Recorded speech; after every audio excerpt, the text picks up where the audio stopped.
Hi everyone, welcome back to the JavaScript playlist. और अब हम लोग बात करने वाले हैं कि जावास्क्रिप्ट की हेल्प से इनपुट फील्ड को स्टाइल कैसे कर सकते हैं।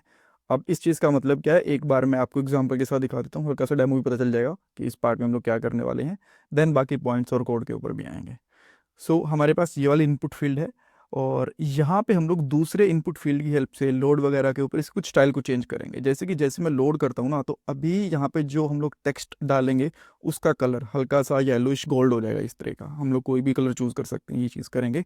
देन इसकी विथ अगर हम लोग चेंज करना चाहें तो इस रेंज की हेल्प से इसकी विथ को चेंज कर सकते हैं, यहाँ पे आप देख पा रहे हो। देन अगर आप इसको ऊपर से मार्जिन देना चाहते हो देन वो भी कर सकते हो इस सेकेंड वाली रेंज इनपुट फील्ड की हेल्प से। जैसे कि मैं यहाँ पे करता हूँ तो यहाँ पे मार्जिन बढ़ गया, और भी मार्जिन बढ़ गया, कम करना है तो ये भी हो गया। और अगर बहुत सारी स्टाइल एक बटन के क्लिक के ऊपर चेंज करना चाहते हो तो वो इस तरीके से हो जाएगी, राइट। ये सारी चीज़ें इस पार्ट के अंदर हम लोग इम्प्लीमेंट करके देखेंगे। और इसका बेनिफिट क्या है, तो जब भी आप लोग कोई एप्लीकेशन बनाते हो जावास्क्रिप्ट में, रिएक्ट में, एंगुलर वगैरह में, तो आपको किसी न किसी इवेंट के ऊपर कभी स्टाइल चेंज करना होता है, या किसी वैलिडेशन का कलर वगैरह चेंज करना होता है, बटन को इनेबल डिसेबल वगैरह करवाना होता है, तो ये आपको काफ़ी आइडिया लगने वाला है इस पार्ट के अंदर। सबसे पहले इनपुट फील्ड्स को डिफाइन करेंगे, जिस इनपुट फील्ड का हमें स्टाइल चेंज करना है वो, और जिनकी हेल्प से स्टाइल चेंज करने वाले हैं वो भी। देन हम लोग पेज लोड के ऊपर स्टाइल को चेंज करके देखेंगे। यहाँ पे आपको एक एरर भी देखने को मिलेगा, और यहाँ पे पता चलेगा कि हमें जावास्क्रिप्ट को ऊपर नहीं नीचे बॉडी के अंदर क्यों प्लेस करना चाहिए किसी किसी केस के अंदर, उसके बारे में आपको आइडिया लग जाएगा। देन हम लोग बटन क्लिक के ऊपर स्टाइल को अपडेट करवा के देखेंगे। रेंज इनपुट टाइप के साथ हम लोग स्टाइल को चेंज करवा के देखेंगे। इंटरव्यू क्वेश्चन डिस्कस करने वाले हैं। नोट्स कोड प्लेलिस्ट का लिंक आपको डिस्क्रिप्शन बॉक्स में मिल जाएगा। अब कोड पे चलते हैं, और सबसे पहले जितना भी मैंने यहाँ पे कोड करा हुआ है इस सारे के सारे कोड को मैं हटा देता हूँ, इसकी मुझे अभी के लिए ज़रूरत नहीं है। फ्रेश कोड लिखेंगे हम लोग। और अब इस पेज के ऊपर आके मैं इसको रिफ्रेश कर लेता हूँ। सब कुछ यहाँ से गायब हो चुका है। और यहाँ पे ना थोड़ा सा हम लोग इनपुट फील्ड स्टाइल कर देते हैं, ये थोड़ा सा बेटर लगेगा, राइट। इसको हम लोग हटा देते हैं, ये लास्ट वाले पार्ट के अंदर पढ़ा था हमने। अब मैं क्या करता हूँ, सबसे पहले हेडर के अंदर एक स्क्रिप्ट टैग डिक्लेयर करता हूँ, और एक यहाँ पे इनपुट फील्ड ले लेंगे इस तरीके से। और यहाँ पे मैं इसकी एक आईडी ले लेता हूँ। लेट से इस आईडी का नाम मैं यहाँ पे दे देता हूँ यूज़र, या फिर जो भी आप देना चाहो वो दे सकते हो। और यहाँ पे प्लेस होल्डर डाल देते हैं एंटर यूज़र नेम। बहुत सिंपल है, यहाँ पे आओगे आपको प्रॉपर आउटपुट दिख रहा है। नाउ अब आप क्या चाहते हो कि जैसे ही आपका पेज लोड हो ना, तो जो हम लोग यहाँ पे एंटर कर रहे हैं इसका कलर ग्रीन, रेड या फिर कुछ भी हो जाए, राइट। तो इसका कलर हमें चेंज करना है बेसिकली। जैसे ही हम लोग पेज लोड करते हैं उसको टाइप करना शुरू करते हैं। तो इसके लिए मैं यहाँ पे क्या करूँगा, document dot gate element by ID. ये हम लोग बहुत बार पहले देख चुके हैं कि कैसे एक इनपुट एलिमेंट का रेफरेंस ले सकते हैं, देन उसको कैसे हम लोग बाद में स्टाइल वगैरह को चेंज कर सकते हैं, स्टाइल को या फिर कोई भी वैल्यू वगैरह को चेंज कर सकते हैं, राइट। ये लास्ट के 2-3 पार्ट में देख चुके हैं। तो मैं यहाँ पे इसकी आईडी डाल दूंगा यूज़र। देन हम लोग यहाँ पे लिखेंगे डॉट स्टाइल डॉट कलर, और इसको मैं यहाँ पे कर देता हूँ ऑरेंज। ये मैंने कर दिया। अब आपको यहाँ पे एक एरर देखने को मिलेगा। मैं यहाँ पे रिफ्रेश करता हूँ, यहाँ पे कोई एरर नहीं है। कंसोल के अंदर अगर यहाँ पे जाके चेक करोगे ना, तो ये कह रहा है स्टाइल को मैं रीड नहीं कर पा रहा। अब ऐसा क्यों हुआ? ऐसा इसलिए हुआ बिकॉज ये जो कोड है ना, स्क्रिप्ट, ये तो पहले चल गई, और जो इनपुट फील्ड है बाद में क्रिएट हुआ, तो इसका जो स्टाइल वाला पार्ट है इसको मिला ही नहीं, बिकॉज आईडी वगैरह कुछ भी डिक्लेयर नहीं थी, राइट। तो ये चीज़ को मिली नहीं यहाँ पे, और इसलिए इसने बोल दिया कि भाई ये चीज़ डिफाइन ही नहीं है जिसका आप लोग स्टाइल वगैरह चेंज करने की कोशिश कर रहे हो। तो उसके लिए बेस्ट तरीका क्या है, जो स्क्रिप्ट है ना, इसको नीचे रखो इस वाले इनपुट फील्ड के, यानी कि बॉडी की सबसे लास्ट में प्लेस कर सकते हो आप इसको। देन मैं इसको हल्का सा फॉर्मेट कर देता हूँ, एंड देन मैं इसको यहाँ पे रिफ्रेश करता हूँ। अब देखो कोई भी एरर नहीं है, और जैसे मैं यहाँ पे टाइप करने की कोशिश करता हूँ तो देखो इसका कलर है वो चेंज हो चुका है। तो इसीलिए बहुत बार हम लोगों को जो स्टाइल है वो नीचे प्लेस करना चाहिए, ताकि सबसे पहले हमारे पूरे के पूरे इनपुट एलिमेंट हैं वो रेडी हो जाएं यूआई के अंदर, और बाद में जो भी इसका स्टाइल हम लोग चेंज करना चाहते हैं वो करें। अगर ऊपर रखनी है इसके लिए, बट अगर स्टिल आप लोग स्क्रिप्ट को ऊपर रखना चाहते हो तो आपको पहले चेक करना पड़ेगा कि आपका डॉक्यूमेंट, जो आपके यूआई वाले एलिमेंट्स हैं, वो रेडी हो चुके हैं कि नहीं हो चुके हैं, या फिर आपको डायरेक्टली क्लिक इवेंट वगैरह के ऊपर काम करना पड़ेगा। बट एनीवेज ये कोई गलत तरीका नहीं है, यहाँ पे भी आप लोग स्टाइल को रख सकते हो। नाउ अब मैं क्या करता हूँ, अब यहाँ पे एक बटन ले लेता हूँ, और इसका टेक्स्ट मैं यहाँ पे डाल देता हूँ अपडेट स्टाइल। ये चलेगा, कोई दिक्कत नहीं है।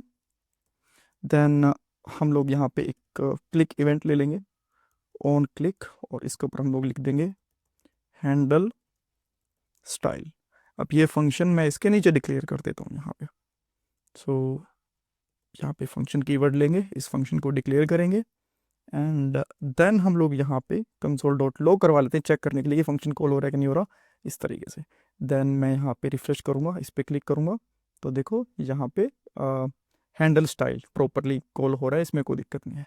अब मैं इसकी जो स्टाइल वगैरह वो चेंज करना चाहता हूँ, तो मैं क्या करता हूँ, कुछ क्या क्या चीज़ें चेंज करूंगा। एक तो मान लो मैं इसका जो नॉर्मल कलर है ना वो चेंज करना चाहता हूँ, उसको मैं ग्रीन डालना चाहता हूँ, ये डाल दिया। देन इसके बाद मैं यहाँ पे कुछ और चीज़ें डालूंगा, जैसे कि स्टाइल की जो विथ है वो चेंज कर देता हूँ। विथ मैं कर देता हूँ यहाँ पे लेट से 200 पिक्सल, और इसकी जो हाइट है ये भी मैं कर देता हूँ लेट से 40 पिक्सल, ऐसा कुछ करके, ठीक है। देन मैं इसको यहाँ पे रिफ्रेश करूँगा और इस पे जैसे क्लिक करता हूँ, देखो इसकी सारी की सारी चीज़ें चेंज हो गई हैं। अगर कम लग रही हैं तो मैं यहाँ पे थोड़ा सा और चेंज कर देता हूँ, इसको 50 कर देंगे। अब आपको थोड़ी सी जो चीज़ें वो क्लियर विजिबल होंगी। जैसे मैं यहाँ पे अनिल लिख देता हूँ, अब यहाँ पे जाऊँगा, देखो ये ग्रीन हो गया और ये चीज़ें वगैरह बढ़ गई, और थोड़ा सा और बेटर व्यू आएगा अगर हम लोग यहाँ पे बी आर टैग यूज़ करेंगे। आप लोग चाहो तो स्टाइल यूज़ कर सकते हो, यहाँ पे कोई दिक्कत नहीं है, बट मैं टाइम सेव करने के लिए बी आर टैग का ही यूज़ करूँगा, ठीक है। तो इनपुट फील्ड्स पे हम लोग इस तरीके से बेसिकली जिसका स्टाइल वगैरह है वो चेंज कर सकते हैं, ये आपको समझ में आ गया। नाउ मैं चाहता हूँ कि रेंज के ऊपर इसको आगे पीछे करके देखें, बिकॉज रेंज इनपुट फील्ड का यूज़ बहुत से लोग नहीं करते हैं, कम ही सीखते हैं। देन कैसे उसके अंदर मैक्स मिन डिफाइन करते हैं, कैसे वो काम करती है, और भी आपको आइडिया लगेगा। सो मैं यहाँ पे आके एक और बी आर टैग लेके देन यहाँ पे एक इनपुट फील्ड लेता हूँ, जिसका जो टाइप है वो टेक्स्ट की जगह पे रेंज कर देंगे, और स्टेप कि हम लोगों को 10 के स्टेप चाहिए, 10 पिक्सल का स्टेप चलेगा यहाँ पे। और देन जो इसकी मैक्स वैल्यू है ये मैं कर देता हूँ लेट से 300 पिक्सल, और जो मिन वैल्यू है वो मैं कर देता हूँ लेट से 50 कर देते हैं, ठीक है, 50 चलना चाहिए। ओके, देन अब इसको रिफ्रेश करते हैं। अब यहाँ पे चीज़ आ गई है, बट अभी के लिए कुछ भी इसके ऊपर चेंज नहीं हो रहा। तो मैं सबसे पहले इसकी विथ चेंज करना चाहता हूँ यहाँ पे, ठीक है। अच्छा, एक चीज़ और जो मैं बताना भूल गया, आपको दिख रहा है ये कोड ना रिपीटेड सा लग रहा है, तो इसकी वजह हम लोग ऐसा कर सकते हैं, let input EL equal to, और जो ये स्टाइल तक है ना यहाँ तक इसमें डाल देते हैं, ठीक है। इसका नाम इनपुट EL स्टाइल रखना चाहो तो वो भी रख सकते हो, इनपुट EL स्टाइल, ठीक है।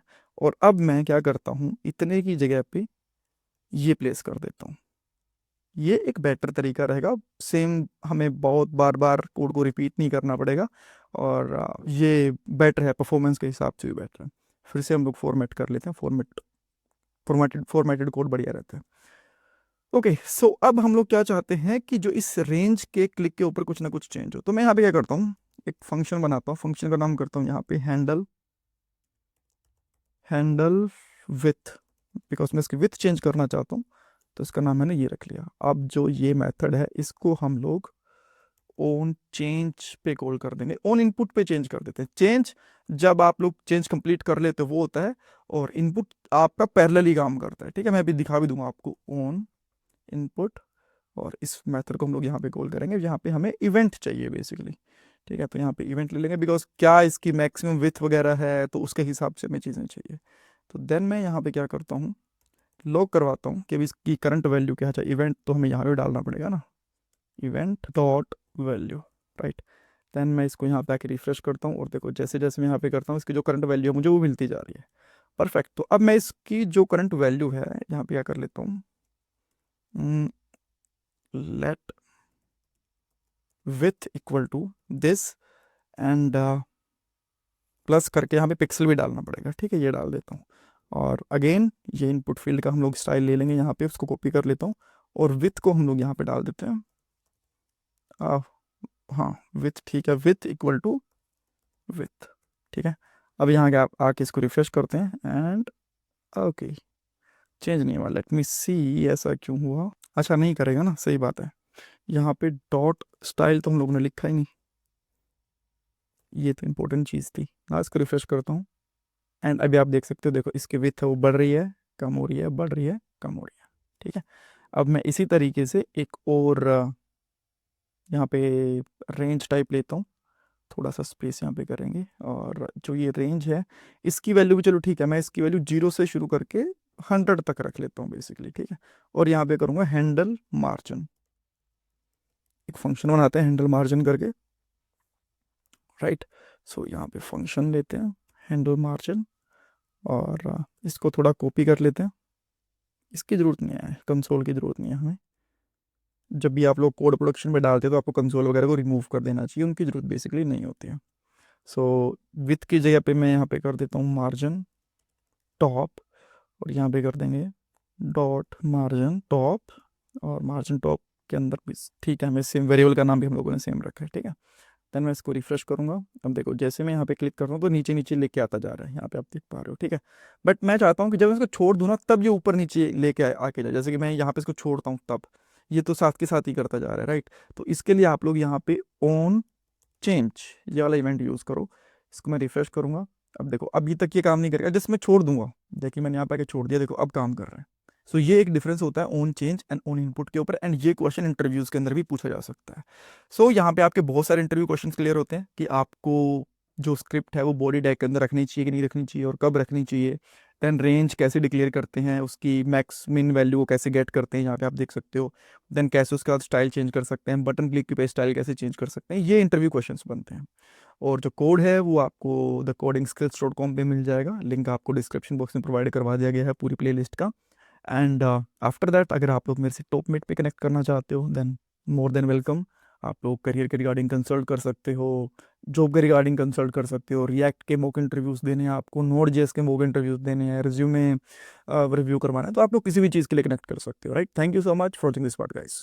आजकल एक अच्छी जॉब मिलना बहुत मुश्किल हो चुका है, एक जॉब के लिए 10,000 से भी ज्यादा कैंडिडेट्स अप्लाई करते हैं। बट अगर आप भी जॉब सर्च कर रहे हो तो उसके लिए मैं आपको एक सोल्यूशन दे सकता हूँ। शार्पनर टेक आपके लिए एक जॉब रेडी ट्रेनिंग प्रोग्राम लेके आया है। इसके अंदर आपको बेसिक से लेकर एडवांस तक ट्रेनिंग मिलेगी, प्रोजेक्ट्स करने को मिलेंगे, मॉक इंटरव्यूज, रिज्यूमे में हेल्प, बहुत कुछ मिलेगा। और उसके बाद आपका कंपनीज में इंटरव्यूज भी करवाया जाएगा। और सबसे सही चीज ये है कि आपको पेमेंट जॉब लगने के बाद करनी है, और अगर आपकी जॉब कहीं और से लगती है तो आपको पेमेंट करने की जरूरत भी नहीं है। सो डिस्क्रिप्शन बॉक्स में मैंने लिंक प्रोवाइड करवा दिया है, वहां पे आपको नाम और आपका नंबर ऐड करना है, देन हमारी तरफ से आपको कॉल आएगा और बाकी डिटेल्स आप वहां पे पूछ सकते हो। So check out the description box.